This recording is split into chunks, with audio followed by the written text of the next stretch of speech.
Welcome to Top 10 Secret.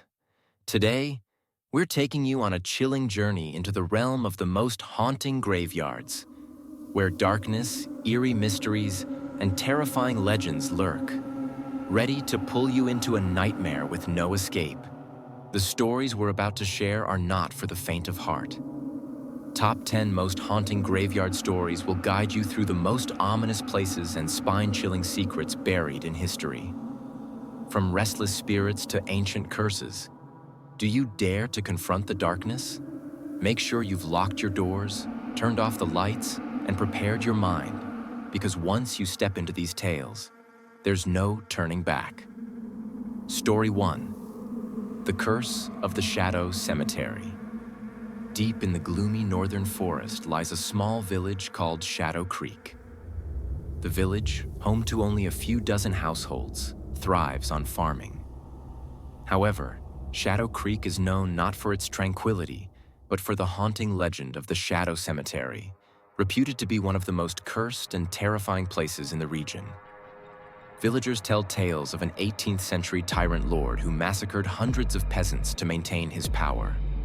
Their bodies were discarded in this cemetery without any burial rites.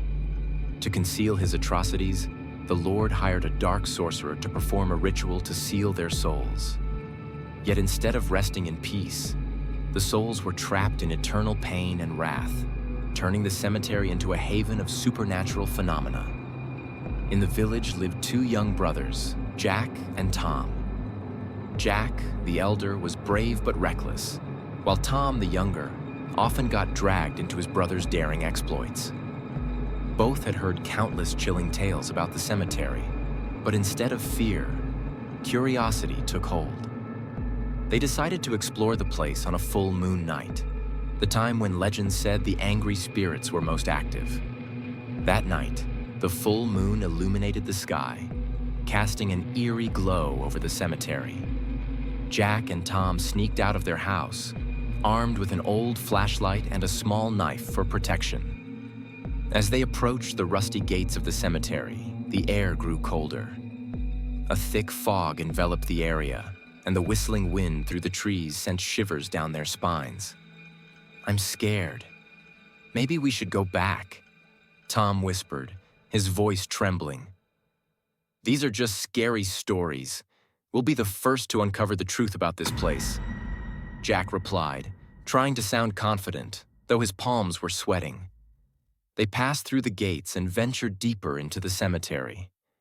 Old, cracked gravestones loomed under the moonlight, engraved with strange symbols, the distant hoot of an owl mixed with the rustling leaves. They came upon a large tomb in the center, marked by an unusually tall headstone. On it was engraved the image of a skull with bat wings and the words, "Those who disturb the slumber here shall pay with blood." Suddenly, the ground beneath them began to shake. Jack and Tom stepped back in fright, but before they could comprehend what was happening, a withered, gnarled hand burst through the soil, clawing at the earth. A monstrous creature slowly emerged from the grave. Its glowing yellow eyes pierced the darkness, and its razor-sharp teeth gleamed menacingly. Tattered wings spread wide, producing a sound like grinding metal. Both brothers screamed in terror. The creature let out an earth-shattering roar, causing nearby gravestones to tremble violently. It lunged toward them with terrifying speed. "Run!" Jack shouted, grabbing Tom's hand as they sprinted through the maze of tombstones. They ran desperately along narrow paths, but the creature pursued them relentlessly. Its heavy footsteps and piercing screeches echoed all around. Each time they glanced back, its glowing yellow eyes were closer. They reached the edge of the cemetery, where a giant, gnarled tree stood, its skeletal branches reaching out like a demon's claws. On the tree's trunk was a circle drawn in dried blood, filled with arcane symbols. Jack realized this was where the villagers had said the sealing ritual took place. The monstrous creature stopped abruptly, refusing to cross into the area near the tree. Instead, it stood at the boundary, roaring in frustration. From the shadows, an old man appeared. Dressed in a black cloak, His gaunt face and blood-red eyes exuded an eerie aura. "You've made a grave mistake," the old man said coldly. "This is where I sealed the cursed souls. Your presence has disrupted the balance." Jack and Tom stood frozen, unsure whether to flee or stay. The old man began chanting in an ancient tongue. Red light emanated from the circle on the tree, spreading throughout the cemetery.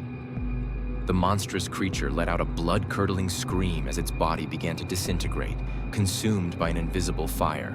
When the ritual ended, the old man turned to the brothers. "You're lucky to be alive, but the price of your actions will be steep. This cemetery is no longer a safe prison. The souls will soon find a way to escape." Jack and Tom thanked the old man and hurried back to the village. But from that night, nothing was ever the same. Tom began having recurring nightmares of the monstrous creature chasing him. Jack started hearing whispers whenever he was alone. Less than a month later, Tom mysteriously disappeared. His body was found in the cemetery, eyes wide open in terror, his entire body ice cold. Jack, overcome with grief and paranoia, vanished shortly after. Years later, Shadow Creek became a ghost town, abandoned by its inhabitants. The tales of the cemetery turned into legend, but the truth lingered. A group of paranormal researchers, intrigued by the stories, decided to investigate the site. They set up camp near the ancient tree, unaware of the darkness awaiting them. As night fell, whispers began echoing from all directions.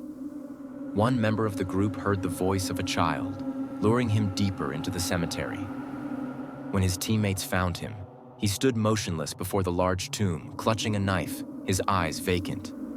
"Don't let them escape," he muttered before plunging the knife into his own chest. At that moment, the ground quaked.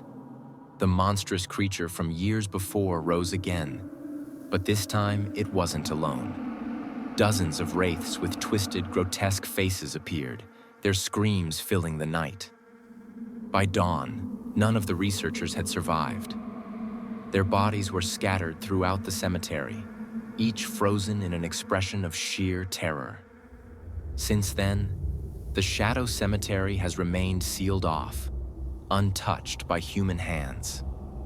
But on every full moon, eerie screeches can still be heard emanating from the forest, a chilling reminder that the nightmare is far from over.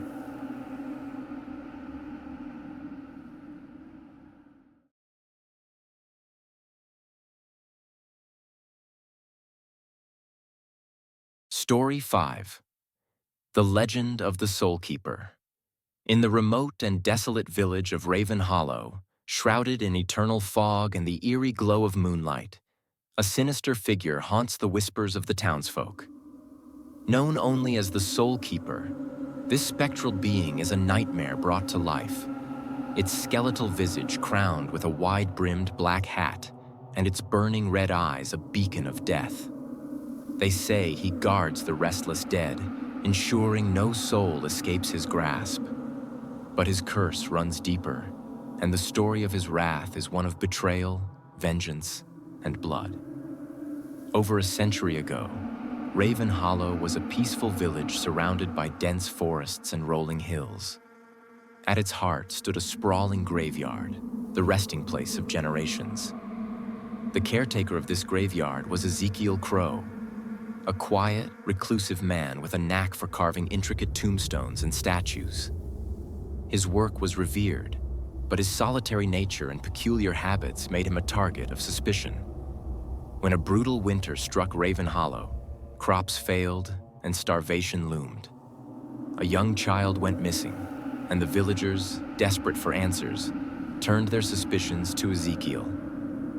Rumors of dark rituals and whispers of necromancy spread like wildfire. The villagers, fueled by fear and anger, stormed his home one fateful night.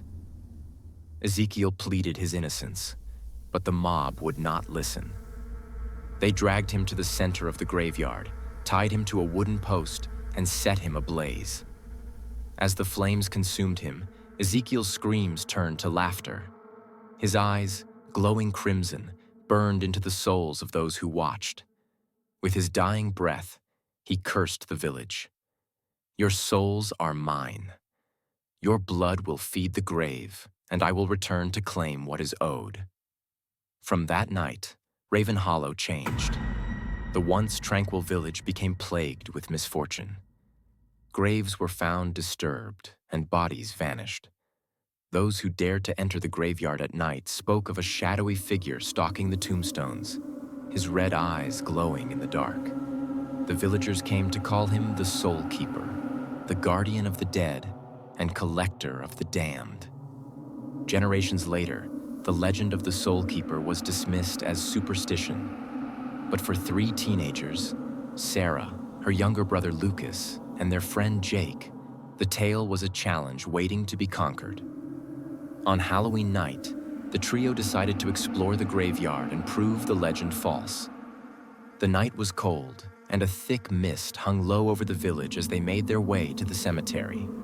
Armed with flashlights and youthful bravado, they pushed open the rusty iron gates. The air inside was different, heavier, colder, and filled with an unnatural silence. The moon, full and pale, cast long shadows across the tombstones. "This isn't so scary," Jake said, though his voice wavered. "It's just a story," Sarah replied, trying to mask her own unease. But as they ventured deeper, Lucas noticed something. "Do you hear that?"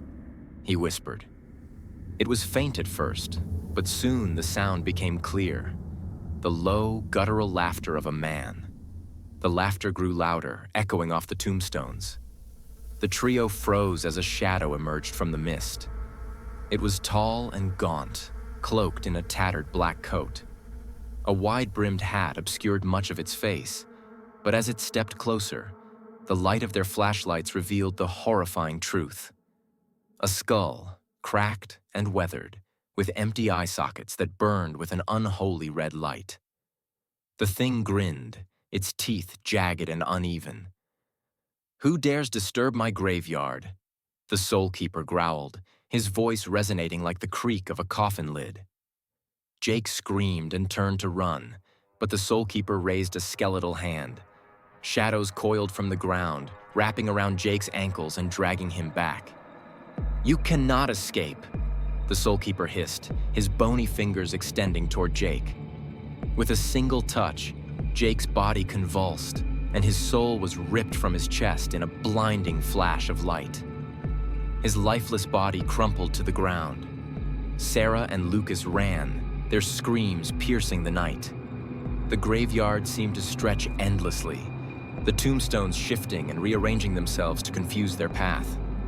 The laughter of the Soul Keeper echoed all around them. The siblings stumbled upon an old chapel at the edge of the cemetery. Its windows were shattered, and its doors hung ajar, but it offered the only refuge. Inside, the air was thick with dust and decay. At the altar, they found a tattered book bound in leather. Its pages were filled with cryptic symbols and a single passage in legible text. "The Soul Keeper's power lies in the ashes of betrayal. Burn his remains with the flame of absolution to break his curse." Lucas found a rusted urn on the altar, marked with Ezekiel Crow's name. "This must be it," he said, his voice trembling. Suddenly, the doors of the chapel slammed shut. The Soul Keeper's laughter filled the room as shadows slithered through the cracks. "You cannot undo what is eternal," he snarled, his skeletal form materializing in the center of the chapel. Sarah grabbed a candelabra from the altar and lit it with a trembling hand. "Stay back," she shouted, holding the flames between them and the Soul Keeper. "Foolish child," he said, stepping closer. "Your fire cannot harm me." But as the flames illuminated the urn, the Soul Keeper hesitated. His glowing eyes flickered, and for the first time, he seemed unsure. "Lucas, the ashes!" Sarah cried, tossing the candelabra to her brother. He poured the ashes onto the flames, and the reaction was immediate. The fire roared to life, casting blinding light throughout the chapel. The Soul Keeper let out a bone-chilling scream, his form writhing as the light engulfed him. "This cannot be," he howled, his skeletal hands reaching for the urn. But the light consumed him, tearing his body apart piece by piece. His laughter turned to agonized screams as he disintegrated into ash. As the light faded, the shadows retreated, and the graveyard fell silent. The siblings emerged from the chapel, shaken but alive. The graveyard seemed less foreboding now, the air lighter and the mist beginning to clear. Sarah and Lucas returned to the village, but they were forever changed. They tried to warn the townsfolk, but few believed their story. However, the disappearances stopped, and the graveyard seemed to lose its ominous aura. Years later, on the anniversary of that fateful night, Sarah visited the graveyard alone. As she stood before the ruined chapel, a cold wind brushed past her. In the distance, she thought she saw a shadow, tall and gaunt, with eyes like burning coals, watching her from the fog. She whispered a silent prayer and left, but she knew the truth. The Soul Keeper's curse was never truly broken. He was waiting, biding his time, and one day he would return to collect what was his. And so, the legend endures, a chilling reminder that some evils can never be buried. If you find yourself in Raven Hollow, beware the shadows, and never, ever disturb the graveyard after dark. For the Soul Keeper watches, and he hungers.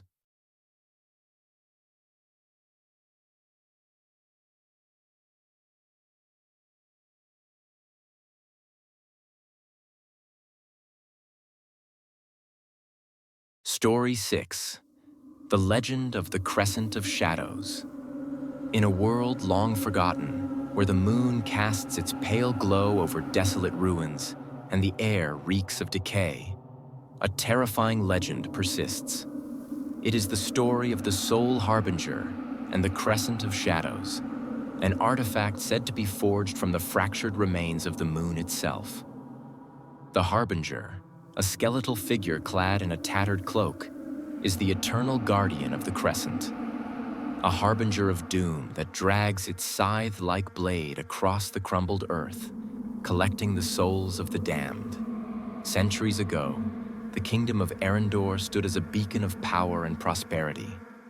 Ruled by King Calamir, a man consumed by unrelenting ambition, Arendor thrived on conquest.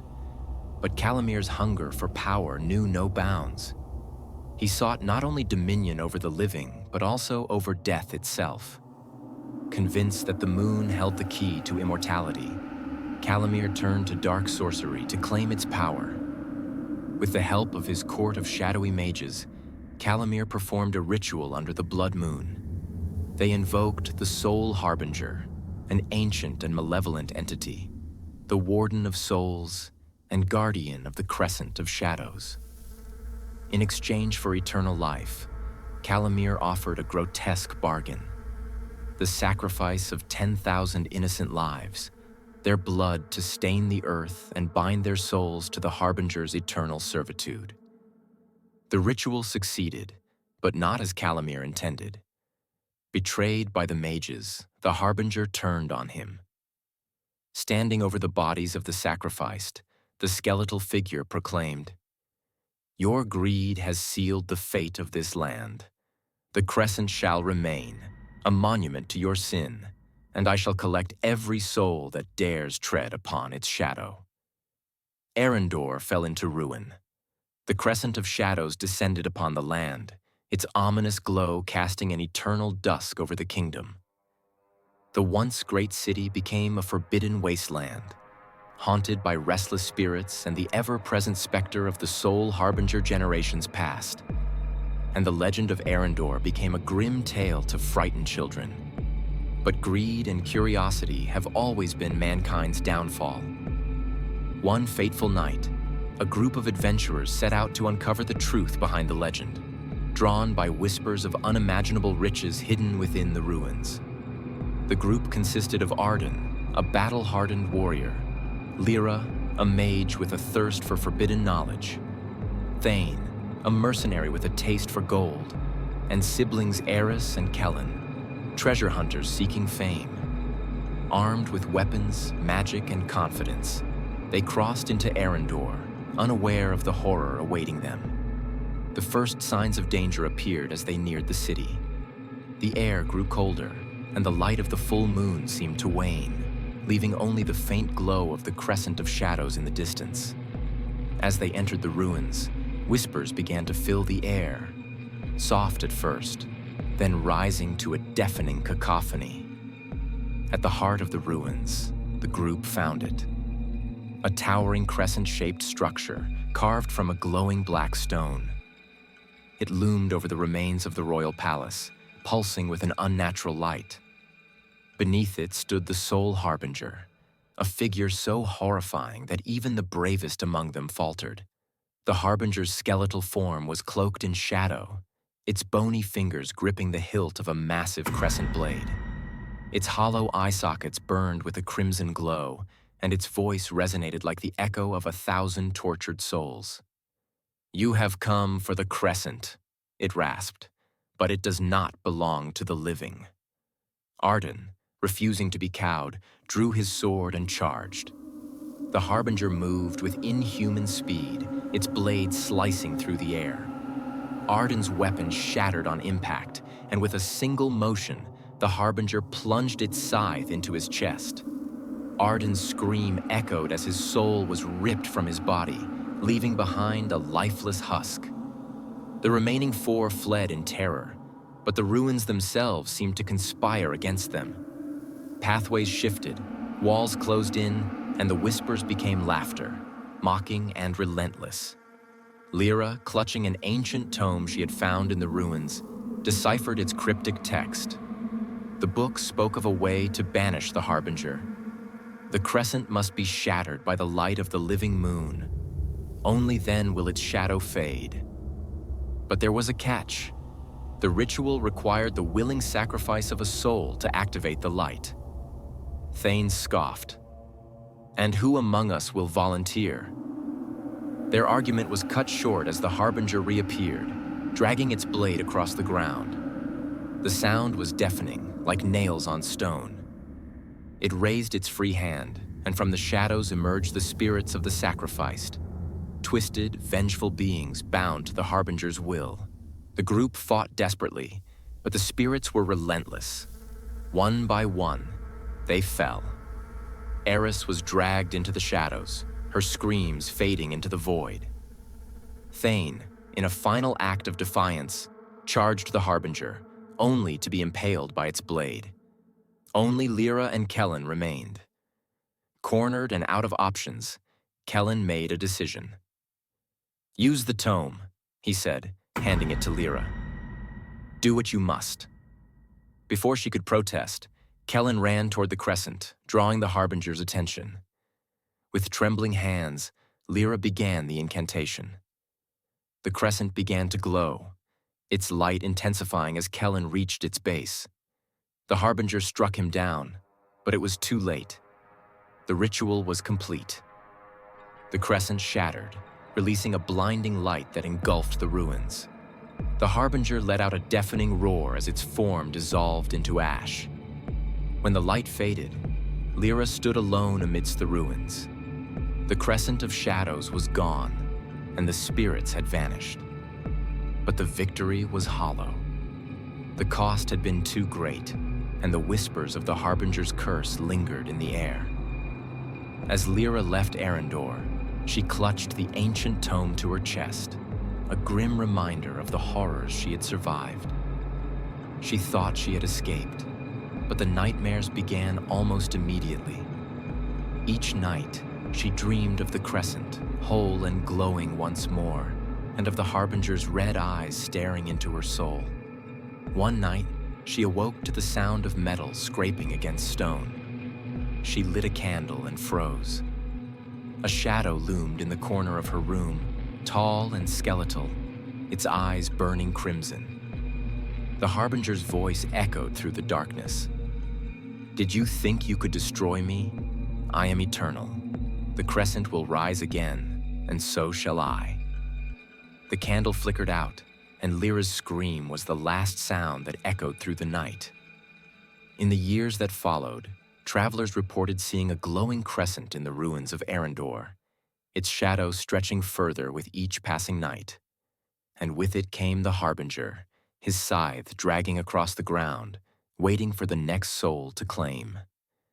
And so, the legend continues. When the moon wanes and the wind carries whispers of despair, beware the crescent of shadows, for the Harbinger watches, and his hunger knows no end.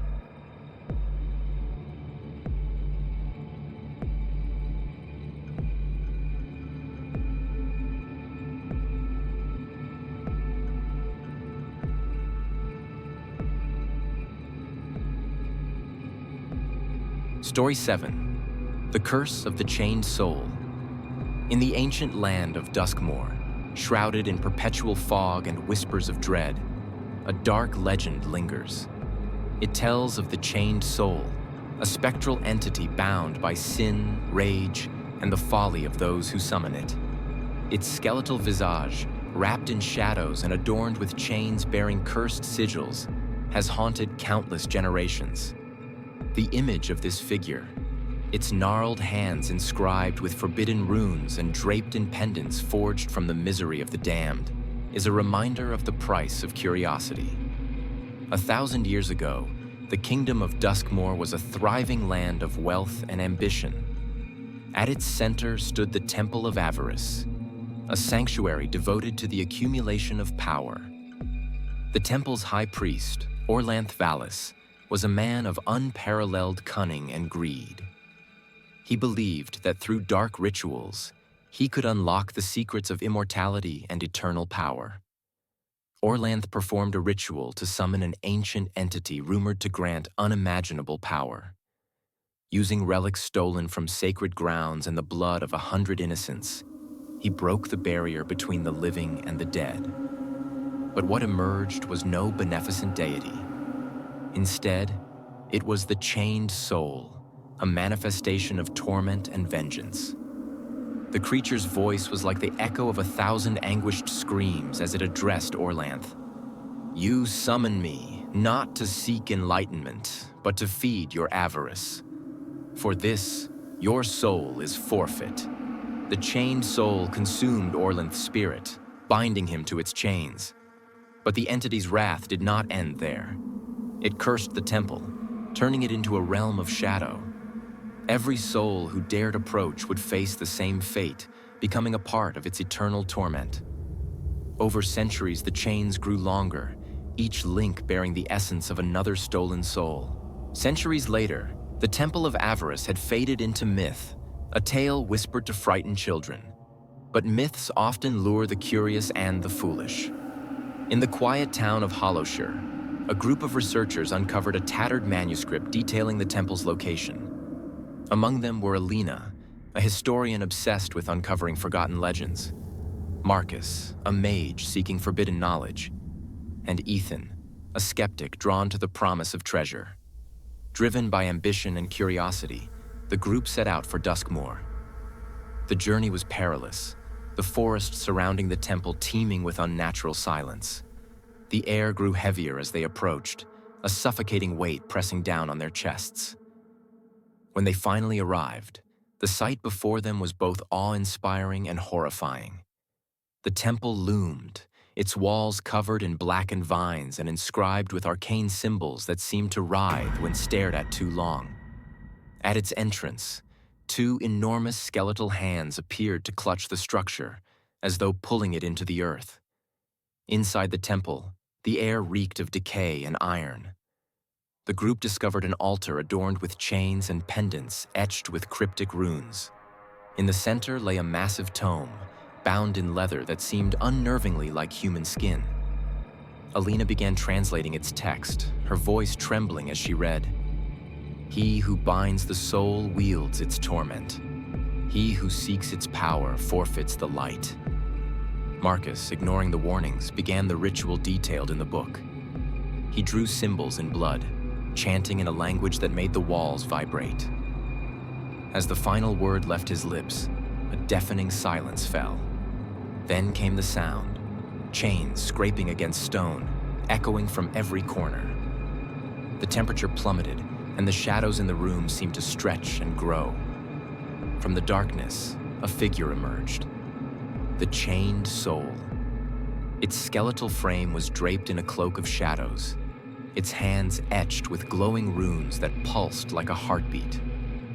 Chains hung from its form, each link inscribed with symbols of torment. Its hollow eyes burned with crimson light, and its voice reverberated like a death knell. Who dares disturb my domain? Ethan, ever the skeptic, stepped forward. We came seeking knowledge, he said, his voice shaking. We mean no harm. The chained soul laughed, a sound that made the very ground quake. Knowledge? Harm. You seek only what you cannot comprehend. Now you shall learn the price of your arrogance. The creature raised one bony hand, and the chains sprang to life. They wrapped around Ethan, lifting him into the air. He screamed as the runes on the chains burned into his flesh. In an instant, his body crumbled to ash, leaving behind a single glowing pendant that joined the others on the creature's form. Alina and Marcus tried to flee, but the temple twisted around them. Hallways stretched endlessly, doors led back to the same room, and the air was filled with the wails of the damned. The chained soul pursued them, its chains dragging across the floor, the sound an unholy symphony of despair. Desperate, Alina begged Marcus to stop the creature. He opened the tome, frantically searching for a way to banish it. There's a ritual, he said, his voice trembling. But it requires a willing sacrifice. Alina looked into his eyes, tears streaming down her face. Do it, she whispered. Marcus hesitated but began the incantation. Alina stepped toward the chained soul, her voice steady despite the terror in her heart. If you want a soul, take mine, she said. The chained soul paused, its glowing eyes narrowing. You offer yourself willingly? It hissed. Yes, Alina replied, but only if you release the others. The creature's laughter shook the temple. A noble sacrifice, but know this, no soul truly escapes. It extended its hand, and Alina was enveloped in chains. Her body disintegrated, her soul joining the countless others bound to the creature. The ritual completed, the chained soul faded into the shadows, its form retreating into the void. The temple fell silent, the oppressive weight lifting. Marcus, now alone, stumbled out into the night, clutching the tome.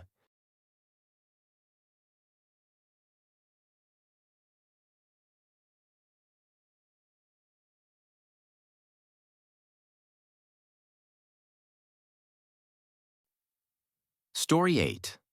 The Awakening of the Cursed Dead. In a forgotten corner of the world, nestled at the edge of the cursed Ravenwood Forest, lies the village of Hollowshade, a place steeped in sorrow and ancient dread.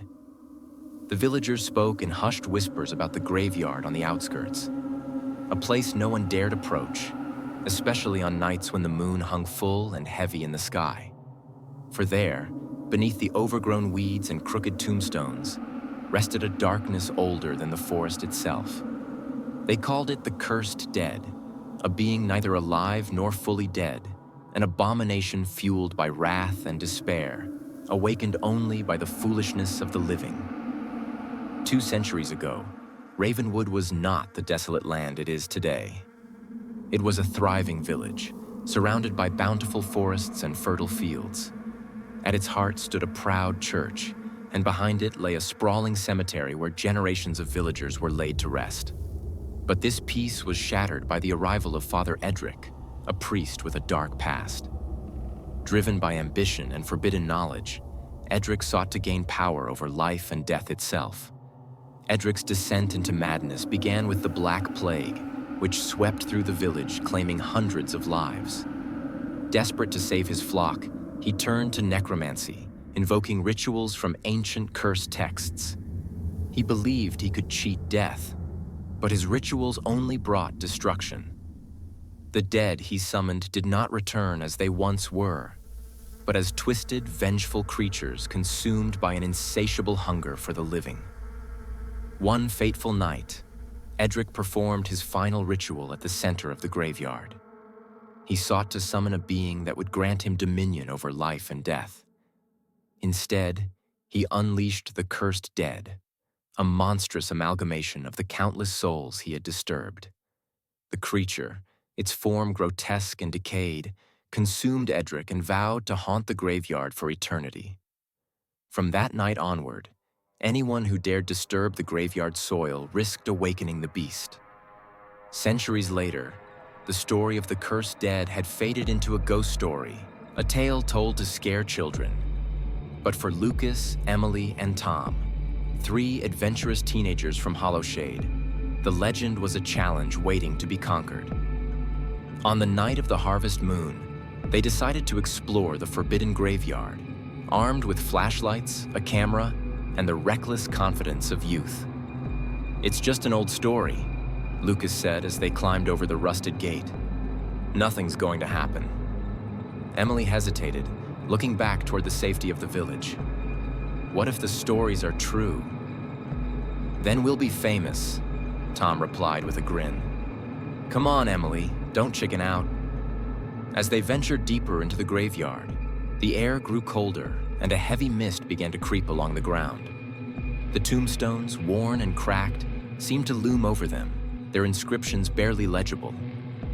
The wind howled through the gnarled branches of the surrounding trees, carrying with it faint whispers that made Emily shiver. "Did you hear that?" she asked, clutching Lucas's arm. "It's just the wind," he replied, though his voice wavered. They stopped at a large, crumbling mausoleum at the center of the graveyard. Above its entrance was an inscription in Latin. Emily, who had studied Latin in school, translated it aloud. "Here lies the darkness that shall not awaken." Tom laughed nervously. "Well, that's inviting. Let's check it out." Inside the mausoleum, the air was damp and suffocating. The walls were lined with niches, each holding a decayed coffin. At the center of the room stood a stone altar covered in strange symbols. On the floor, a large circular seal was etched into the stone, its grooves filled with a dark, dried substance. "This must be where they did the rituals," Lucas said, his flashlight flickering. "Look at these markings. They're ancient." Tom, ever curious, began to prod at the seal with a stick. "Do you think this is where they buried that Edric guy?" "Don't touch it," Emily snapped. "What if—" Before she could finish, Tom's stick broke through the brittle surface of the seal. A low rumble shook the mausoleum, and the air grew heavy with the stench of decay. The seal cracked further, and from the darkness below, a skeletal hand burst through, its fleshless fingers clawing at the air. The three teenagers screamed as the ground beneath them split open. From the abyss emerged the cursed dead, its grotesque form towering over them. Its body was a patchwork of rotting flesh and exposed bone, its eyes burning with an otherworldly red light. It let out a guttural roar, a sound that shook the very walls of the mausoleum. "Run!" Lucas shouted, pulling Emily toward the door. Tom stumbled, frozen in terror as the creature turned its gaze on him. It lunged, its clawed hand striking him with such force that he was thrown against the wall. Blood pooled beneath his motionless body as the cursed dead turned its attention to the others. Lucas and Emily fled into the graveyard, their breaths visible in the freezing air. The creature pursued them, its heavy footsteps shaking the ground. The whispers in the wind grew louder, forming incomprehensible words that seemed to burrow into their minds. "We have to get to the church," Emily cried. "It's the only place that might be safe." They reached the church, its once grand facade now crumbling with age. Inside, they barricaded the door with broken pews. Emily found an ancient Bible on the altar and frantically flipped through its pages, searching for anything that might help. "It's coming!" Lucas shouted as the door buckled under the creature's relentless assault. Emily's eyes landed on a passage about exorcisms. "We need holy water," she said. "There should be some in the font." Lucas grabbed a decanter from the altar and filled it with water from the font. As the door shattered, the cursed dead burst into the church, its claws tearing through the wooden barricade. Lucas hurled the holy water at the creature, and for a moment, it recoiled, its flesh sizzling where the water struck. But the effect was short-lived. "It's not enough," Emily screamed. "We need to seal it back in the mausoleum." With the creature close behind, they sprinted back to the mausoleum. Emily grabbed the broken pieces of the seal and began chanting the Latin inscriptions she had memorized from the walls. Lucas, armed with a rusted shovel, fought desperately to keep the creature at bay. As Emily's chant grew louder, the ground beneath the creature began to collapse. Chains of spectral energy erupted from the seal, wrapping around its limbs and pulling it back into the abyss. The creature let out a final, ear-splitting roar as it was dragged into the darkness. Emily placed the last piece of the seal over the opening, and the mausoleum fell silent. Lucas and Emily emerged from the graveyard as the first rays of dawn pierced the horizon. They were alive, but forever changed. The village of Hollowshade never learned the full truth of what had happened that night, and the two survivors vowed never to speak of it. But the graveyard remained, and the seal, though repaired, was not indestructible. Some nights, when the moon hung low and the wind whispered through the trees, villagers swore they could hear the guttural growl of something ancient and angry, waiting for the day it would rise again. And so, the legend of the cursed dead endures, a chilling reminder that some horrors should never be disturbed. For those who dare to tread upon the soil of Ravenwood's graveyard, beware, the dead do not rest, and their hunger is eternal.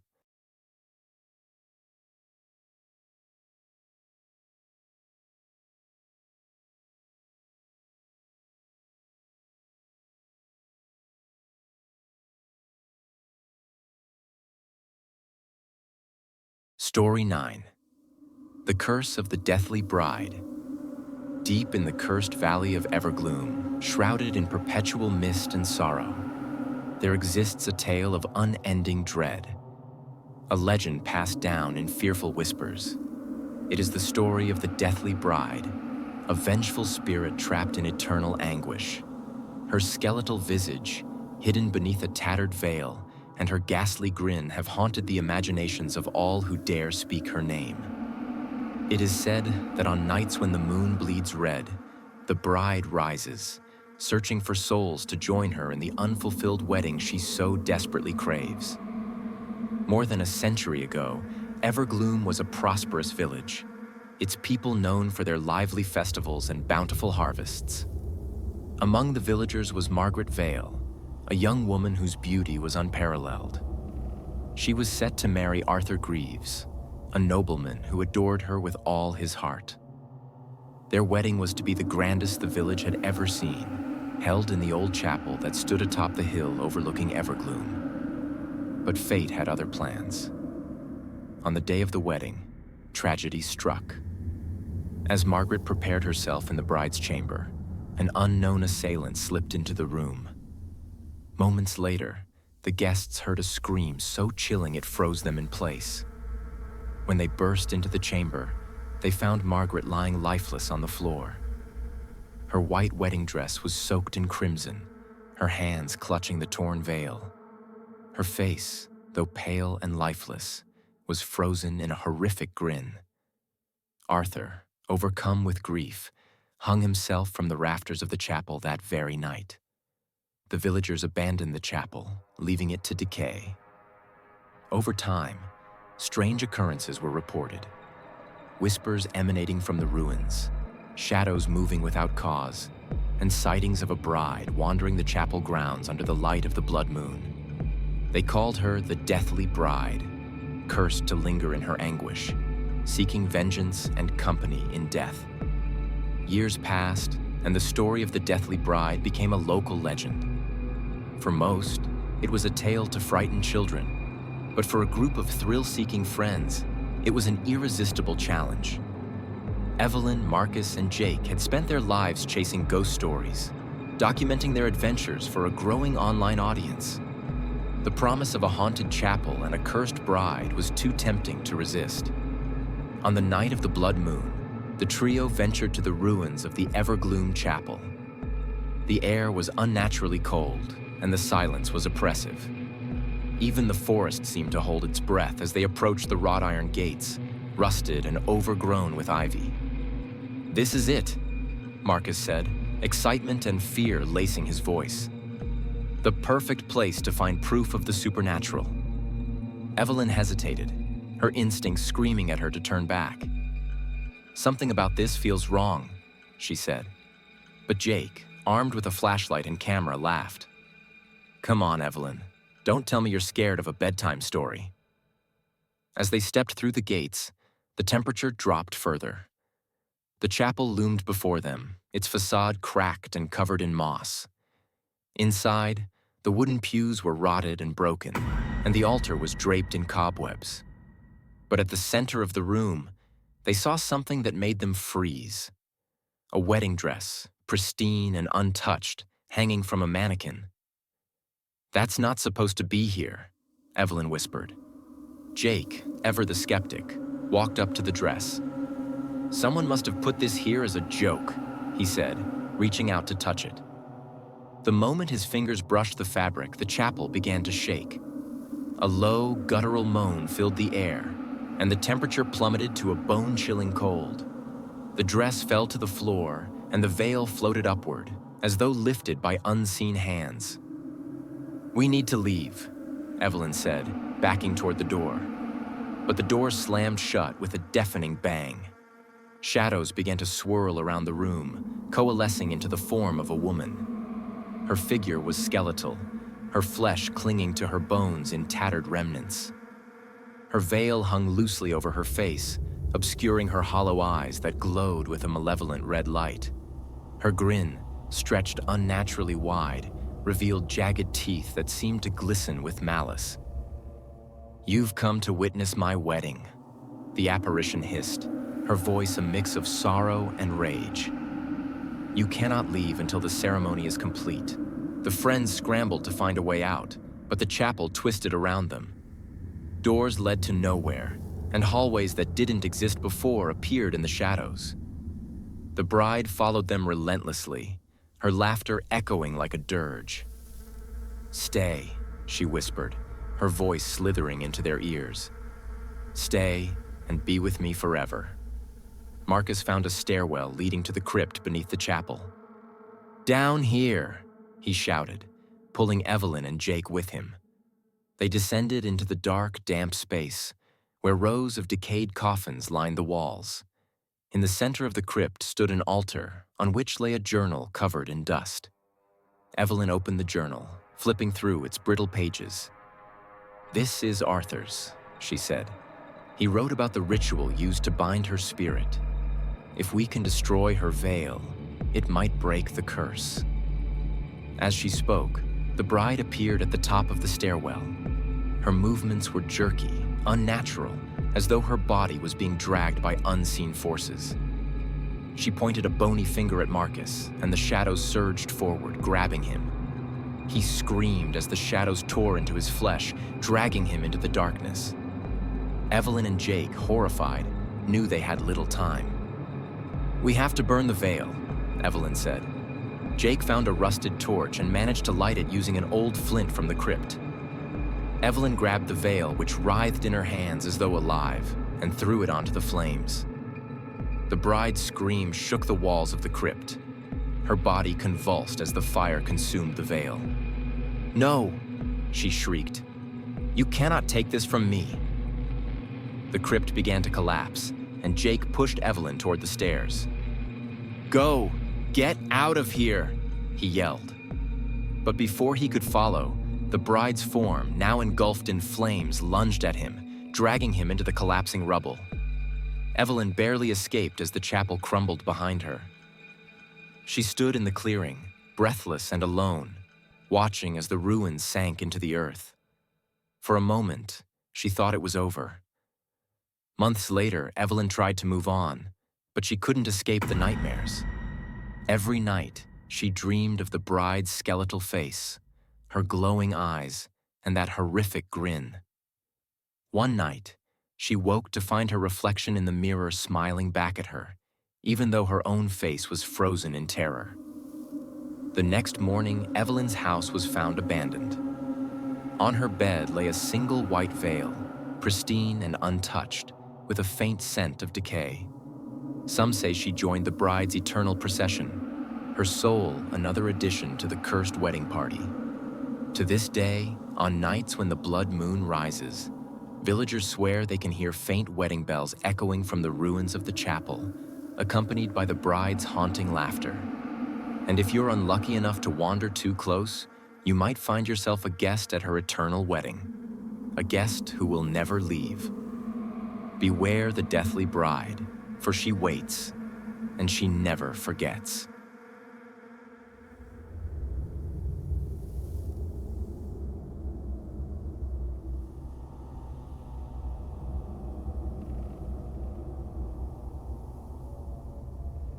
Story 10.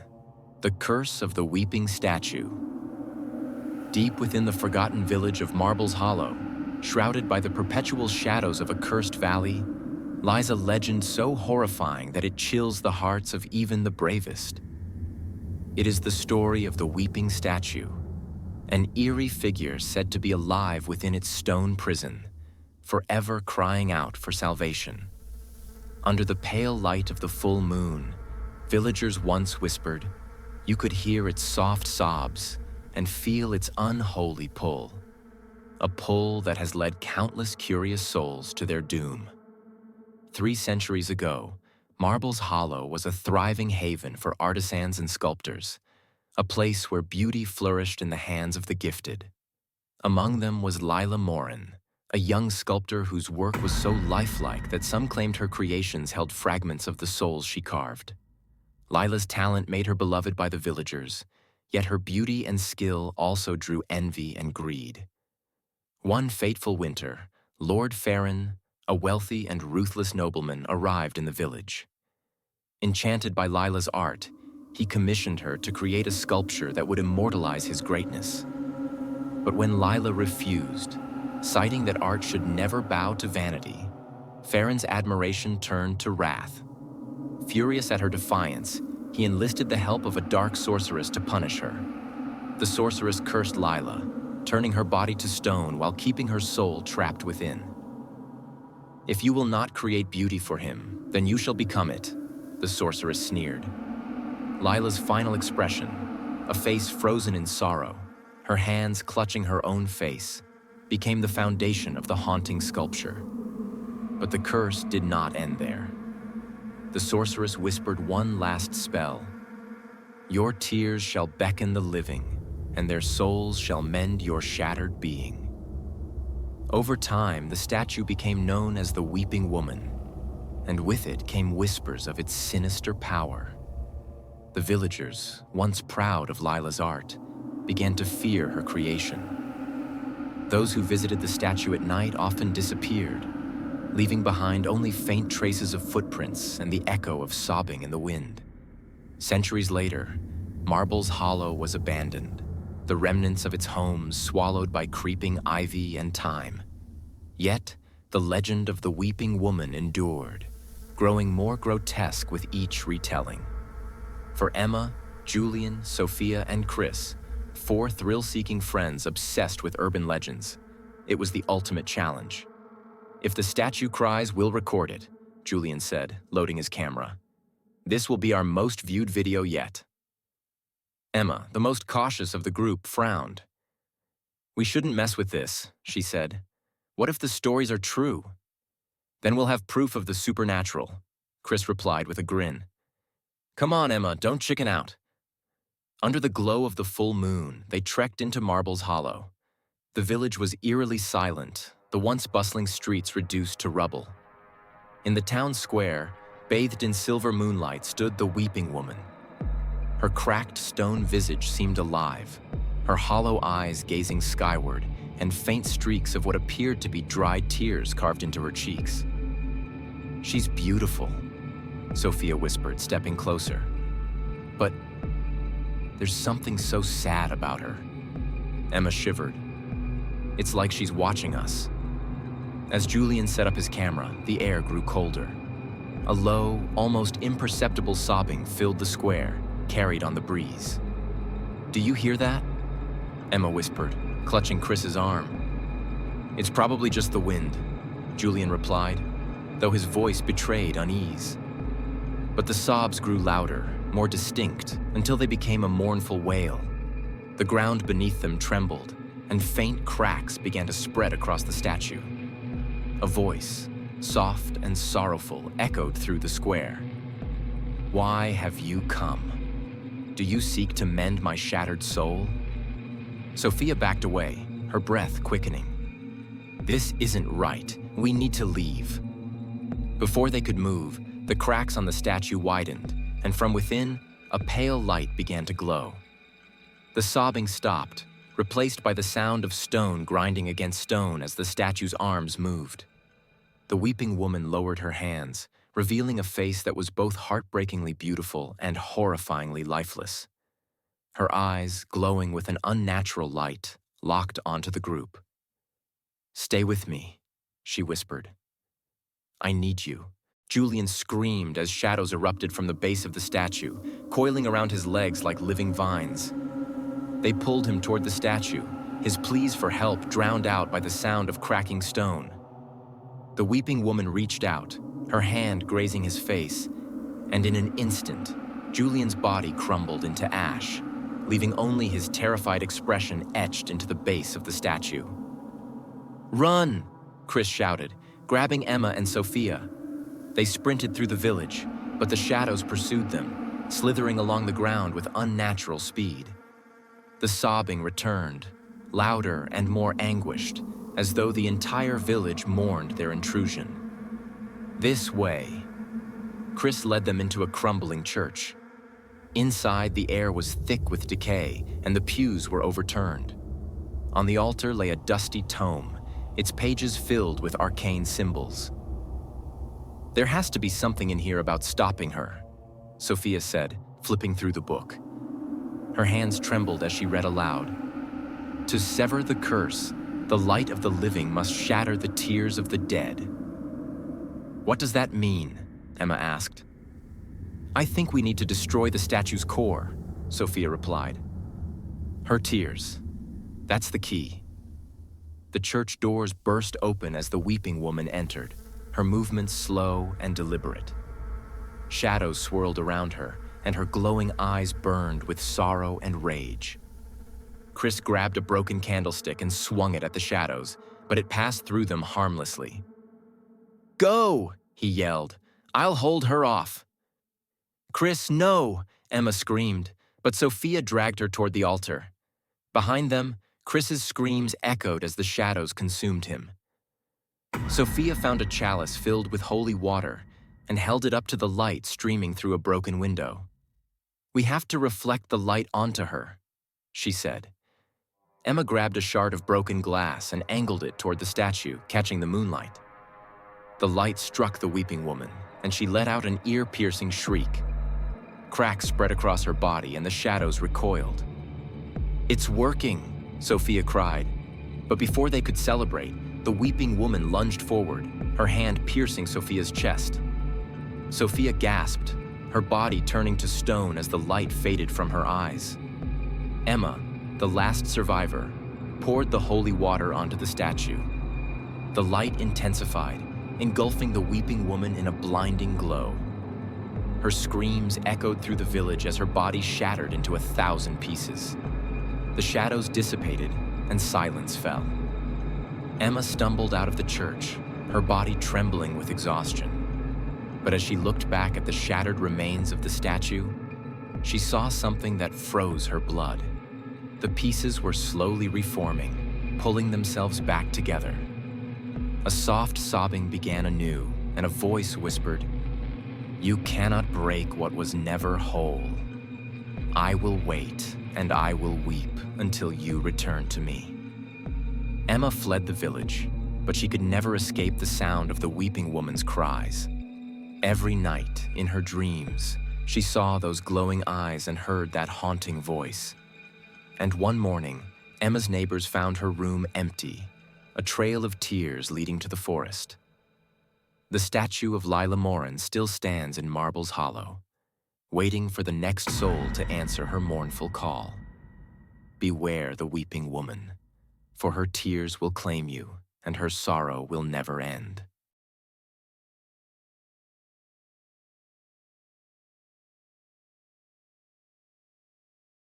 Story 2. The Blood Queen. In an ancient kingdom shrouded in eternal darkness, a chilling legend persists about the Blood Queen, a demonic entity of haunting beauty and unspeakable terror. It is said that anyone who gazes into her fiery red eyes will be pulled into a nightmarish realm where agony and despair reign supreme, never to escape. Centuries ago, a young woman named Lilith lived on the outskirts of a small village. Her beauty was unparalleled, with crimson hair cascading down her back, porcelain skin, and piercing red eyes that seemed to glow with an unnatural light. Villagers whispered that she was born of the devil, blaming her for failed harvests, sudden illnesses, and mysterious disappearances. One fateful night, the villagers, fueled by fear and superstition, dragged Lilith from her home. They tied her to a stone pillar in the town square and set her ablaze. As the flames consumed her, Lilith did not scream. Instead, she laughed, her eyes burning brighter than ever. With her final breath, she cursed the villagers. "Your blood will feed me. Your souls will serve me. I shall return, and this land will drown in crimson." From that night, the village began to wither. Crops wilted, animals perished, and a foul stench of decay filled the air. The villagers who had condemned Lilith died gruesome deaths, their blood seeping into the soil. The land, now a barren wasteland, became known as the Crimson Valley. Centuries passed, and the story of Lilith faded into myth. But the valley remained untouched, feared by all who knew its history. One blood-red moon night, a group of adventurers ventured into the valley, driven by curiosity and the lure of hidden treasures. Among them were Amelia, a historian; Victor, a seasoned warrior; Elena, a young sorceress; and twin brothers Alex and Peter, treasure hunters by trade. The group was greeted by an eerie silence as they entered the valley. The air was thick and metallic, like the smell of blood.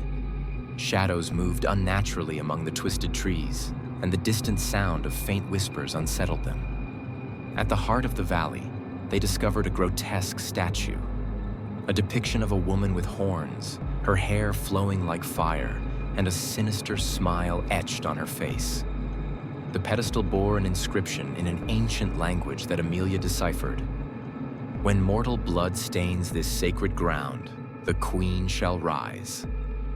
Before she could warn the others, Peter accidentally cut his hand on the jagged edge of the statue. His blood dripped onto the soil below. The ground trembled, and the whispers grew into a cacophony of screams. From the shadows, a figure emerged: Lilith. Her presence was both mesmerizing and horrifying. Her crimson hair seemed to shimmer like flames. Her eyes burned with an unholy light, and her skin was adorned with intricate black sigils that pulsed like living veins. Her voice, a mix of sweetness and malice, echoed around them. "You have summoned me. Now your blood will nourish my return." Lilith moved with an unnatural grace. Her claws extended as she approached the group. Victor charged at her, sword in hand, but she effortlessly deflected his attack. With a flick of her wrist, she sent him crashing into a tree, his body snapping like a twig. Elena tried to cast a protective spell, but Lilith's sigils glowed brighter, absorbing the magic and turning it against her. Elena let out a blood-curdling scream as her body contorted, her veins turning black as her life force was drained away. Amelia and the twins fled, but the valley seemed alive, shifting and twisting to trap them. Trees stretched their branches like claws, the ground split open to reveal pools of blood, and disembodied voices taunted them with their deepest fears. Peter was the next to fall. Separated from the others, he stumbled upon a mirror-like pool. In its reflection, he saw his own terrified face. But behind him stood Lilith.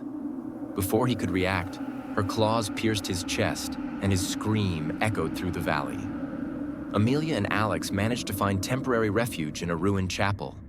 The air inside was heavy with despair, and the walls were covered in ancient, blood-stained runes.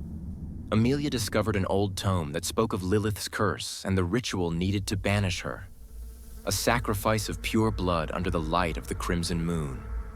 But before they could act, Lilith found them. Alex, driven by desperation, attacked her with a broken piece of wood. She laughed as she caught his hand, whispering, "Bravery means nothing without power." She plunged her claws into his throat, silencing him forever. Amelia, now alone, realized she was the only one left to stop Lilith.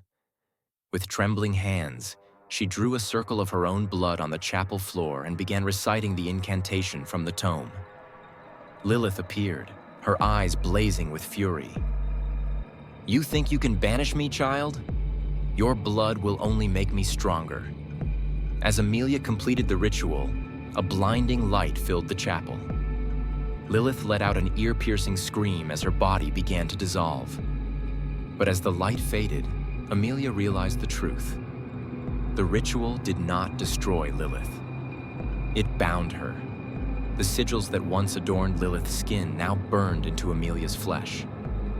Her reflection in the blood-stained mirror showed her eyes glowing red. Lilith's voice echoed in her mind. "You are mine now. Together we shall reign." Amelia, now possessed by Lilith, became the new Blood Queen. The Crimson Valley grew darker, its shadows spreading to nearby lands. Those who dared to enter were never seen again, their screams carried on the wind. Legends speak of a woman with fiery hair and glowing red eyes who roams the valley at night, her laughter a harbinger of death. They say the valley thirsts for blood, and the Blood Queen's hunger is eternal. And so the curse lives on, a chilling reminder that some legends are best left undisturbed.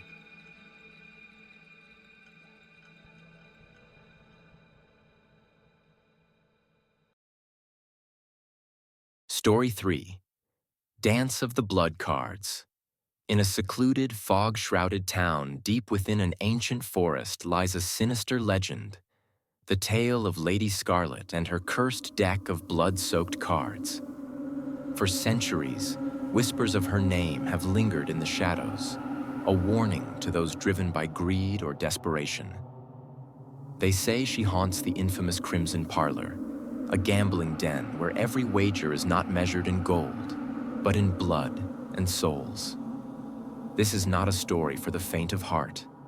It begins with a man named Marcus, a gambler consumed by arrogance and ambition, a man who would learn that some games are better left unplayed. Marcus was known throughout the region as a daring and cunning gambler, unafraid to take risks. His reputation preceded him, as did the tales of his uncanny ability to win against all odds. But Marcus had grown tired of mundane bets and predictable opponents. He craved something more, a challenge worthy of his skill. One fateful evening, while drinking alone in a dimly lit tavern, Marcus received an envelope. The crimson wax seal bore an unfamiliar sigil, a skull encircled by a crown of thorns. Breaking the seal, he read the words, "The Crimson Parlor awaits you. Place your soul on the table and fortune shall be yours." The letter was unsigned, but it included directions to a remote part of the forest where the parlor supposedly resided. Marcus, his curiosity piqued, dismissed the superstitious warnings of the locals. He was determined to uncover the truth behind the legend of Lady Scarlet and her infamous game. The journey to the Crimson Parlor was treacherous. Marcus ventured through dense woods, guided only by the pale glow of the full moon. The air grew colder as he approached, and a thick fog settled over the forest floor, muffling every sound. When he finally arrived, the sight before him was both eerie and alluring. The crimson parlor stood like a relic from another era. Its decaying walls were adorned with faded red curtains, and the faint hum of haunting melodies seeped through the cracks. A sign above the entrance read, "Fortune favors the bold." Inside, the parlor was dimly lit by flickering chandeliers, their light casting grotesque shadows on the walls. The scent of old wood and iron filled the air. At the center of the room sat Lady Scarlet, her appearance both mesmerizing and terrifying. Her face was a mask of pale porcelain beauty, but blood-red streaks ran from her eyes, as though she had wept tears of crimson. Her lips, blackened like charred embers, curled into a knowing smile. Draped in tattered robes, her skeletal hands clutched a deck of cards that seemed to pulse with a life of their own. "Welcome, Marcus," she purred, her voice a hypnotic blend of sweetness and menace. "I've been expecting you." Marcus, undeterred by her unsettling presence, took a seat at the table. "Let's skip the theatrics. I came here to play." Lady Scarlet's smile widened. "Very well. The rules are simple. We play with my deck. Each card represents a challenge. Win, and you may leave with unimaginable wealth. Lose, and your soul belongs to me." Marcus smirked. "Let's deal." Lady Scarlet shuffled the deck with inhuman precision, the cards moving like liquid in her hands. She drew the first card, Jack of Spades. "Your first challenge," she announced, "is to confront your greatest fear." Before Marcus could respond, the room dissolved around him. He found himself standing in a familiar place, a house engulfed in flames. This was the house where his family had perished years ago, a tragedy he had always blamed on himself. The walls crackled and groaned under the weight of the fire, and through the smoke, he heard the screams of his wife and daughter. "Save us!" Their voices echoed, desperate and heart-wrenching. Marcus tried to reach them, but the flames grew higher with every step. The heat was unbearable, the smoke suffocating. As he reached for his daughter's outstretched hand, her body turned to ash, scattering into the fire. The house collapsed around him, and he fell into darkness. When Marcus awoke, he was back in the parlor, drenched in sweat. Lady Scarlet watched him with amusement. "You failed to save them," she said, her voice dripping with mockery. "But the game is far from over." Lady Scarlet drew the next card, Queen of Diamonds. "Greed has always been your greatest weakness," she said. "Let's see how it serves you now." Marcus found himself in a chamber filled with glittering jewels and gold. At the center of the room lay a pedestal with a single diamond the size of his fist. A voice whispered in his ear, "Choose the real diamond, and the treasure is yours. Choose wrongly, and you will pay the price." Marcus's hands trembled as he examined the gems. They all appeared identical, but something about the one on the pedestal called to him. He reached for it, but the moment his fingers touched its surface, the diamond shattered into shards of glass, slicing his hands. The chamber filled with laughter as the treasure turned to ash. Marcus fell to his knees, blood dripping from his palms. "Greed blinds the foolish," Lady Scarlet chided, drawing another card. The third card revealed 10 of Hearts.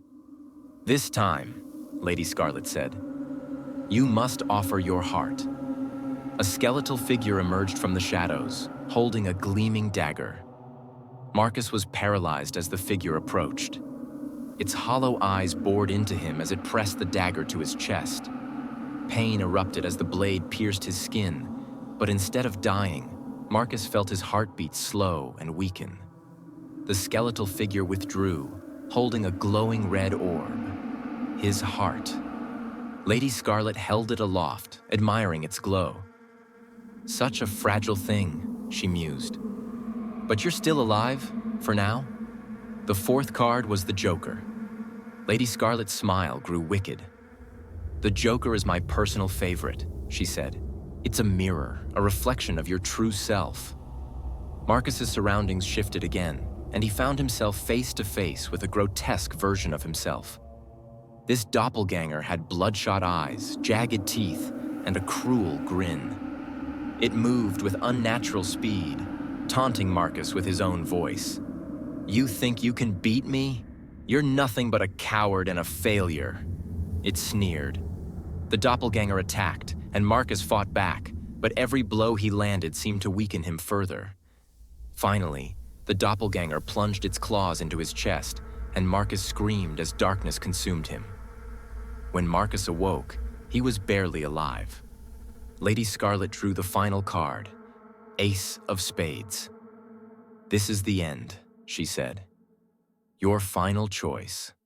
Surrender your soul or face eternal torment." Marcus, broken and defeated, had no strength left to resist. He nodded weakly, and Lady Scarlet reached out, her skeletal fingers plunging into his chest. She pulled out a shimmering orb, his soul, and added it to her deck. "Thank you for playing," she said, her laughter echoing as Marcus's body crumbled to dust.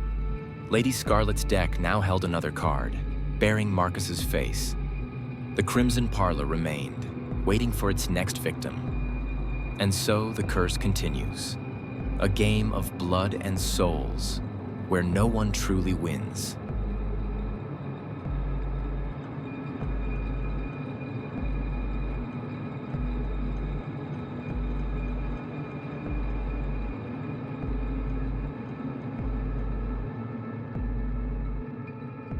Story 4. The Legend of Frostbane. In the icy heart of a remote valley lies Frost Hollow, a village buried under perpetual snow. For generations, the townsfolk have whispered about Frostbane, the malevolent snowman. He is said to awaken on the coldest, darkest nights, stalking the living with glowing eyes and razor-sharp teeth. The legend warns, build a snowman in Frost Hollow and you'll awaken the frostbound terror. Long ago, Frost Hollow was a thriving village, its residents celebrating winter with joy and warmth. Each year, during the winter solstice, they would hold a snowman building contest. But one fateful winter, the festivities were marred by tragedy. Elias, an eccentric sculptor renowned for his skill in crafting snow sculptures, was accused of witchcraft. The villagers believed his creations had cursed the land, causing a brutal winter that killed livestock and ruined crops. Fueled by fear, they dragged Elias to the edge of the village, tied him to a post in the snowfield, and left him to freeze. As the snow consumed him, Elias uttered his final curse. "You celebrate the snow, but now it will celebrate you. I shall return, and Frost Hollow will drown in blood and ice." The villagers returned to their lives, but the curse took root. Each winter, strange deaths began to occur. People vanished without a trace, and strange tracks, not human, not animal, were found near the scenes. Over time, the villagers abandoned the snowman tradition, but the fear of Frostbane remained. Years later, the legend of Frostbane had faded into myth, dismissed as a tale to scare children. But curiosity is a dangerous thing. One winter, 3 teenagers, Anna, her younger brother Lucas, and their friend Jake, decided to test the legend. On a dare, they ventured into the cursed snowfield and built a snowman. They shaped it meticulously, long, twisted arms from tree branches, a jagged smile carved into the icy face, and dark stones for eyes that seemed to glimmer in the moonlight. "It's just a story," Jake said, laughing nervously. "Nothing's going to happen." But as the trio stepped back to admire their work, a bitter wind swept through the field. The air grew heavy and the temperature plummeted. Anna noticed the stones in the snowman's eyes glowing faintly. "We should leave," she said, her voice trembling. Before they could move, the ground beneath the snowman cracked, and the snow began to shift. The snowman's head tilted toward them, and its grin widened, revealing rows of jagged, icy teeth. Its glowing eyes locked onto the trio, and a low, guttural laugh echoed through the snowfield. The snowman sprang to life, its limbs stretching unnaturally as it lumbered toward them. The teenagers ran, their screams swallowed by the howling wind. Frostbane moved with terrifying speed, its long arms clawing at the ground as it pursued them. Jake, running ahead, tripped and fell. Before Anna and Lucas could turn back, Frostbane was upon him. Its claw-like fingers pierced through Jake's chest, freezing his blood mid-scream. The snowman's icy body absorbed the crimson stain, and its glow grew brighter. "Run!" Anna shouted, dragging Lucas toward the forest. They sprinted through the trees, the snow crunching beneath their boots. Frostbane's laughter echoed around them, coming from every direction. Anna stumbled into a clearing and saw an old, crumbling chapel in the distance. "There!" she cried, pulling Lucas toward the sanctuary. Inside the chapel, the air was thick with decay and dust. On the altar lay an ancient, frost-covered book. Anna flipped through its brittle pages, finding a passage about Elias and the curse. "The snowman of Frost Hollow is bound by blood and frost. Only the fire of eternal spring can banish the frost-bound soul." Lucas pointed to an illustration of a gemstone, a fiery red crystal called the Heart of Spring, hidden beneath the snowfield where Elias had died. The chapel doors groaned under Frostbane's assault. Splinters flew as its claws tore through the wood. Anna clutched the book, her mind racing. "We need to find the Heart of Spring." The siblings escaped through a back entrance, following the map in the book to Elias's burial site. They reached a frozen lake at the center of the snowfield, its surface reflecting the pale moonlight. Beneath the ice, they saw the faint glow of the Heart of Spring. Anna smashed at the ice with a rock, her hands bleeding from the effort. Frostbane emerged from the forest, its glowing eyes fixed on them. The snow beneath it hissed and steamed as it moved. Lucas grabbed the rock from Anna and struck the ice with all his strength. The ice cracked, and the Heart of Spring floated to the surface. Anna seized it just as Frostbane lunged at them. The Heart of Spring radiated warmth that melted the snow around it. As Frostbane's claws closed around Anna, she thrust the crystal into its chest. The snowman let out a deafening scream as flames erupted from the crystal, consuming its icy body. The snowfield shook violently, and the wind howled like 1,000 voices crying out in agony. Frostbane's form melted into a pool of blood-stained water, and the glow in its eyes faded. The Heart of Spring shattered, its light extinguished. Anna and Lucas returned to Frost Hollow, thinking the nightmare was over. But the curse had only shifted. The next winter, strange occurrences began anew. Whispers in the wind, glowing eyes in the shadows, and footprints leading to nowhere. On the coldest night of the year, a new snowman appeared in the snowfield, its jagged grin wider than ever. The villagers whispered that Frostbane was not truly gone. The Heart of Spring had only weakened him, and his return was inevitable. Anna, plagued by guilt, vanished from the village. Some say she fled to find a way to end the curse, while others believe Frostbane claimed her. Lucas, now the sole survivor, stays awake every winter night, haunted by the snowman's laughter. He knows that one day Frostbane will come for him, and this time there will be no escape. And so, the legend of Frostbane endures, a chilling reminder that some evils cannot be buried. If you find yourself in Frost Hollow, beware. The snow is not just cold, it is alive, and it hungers.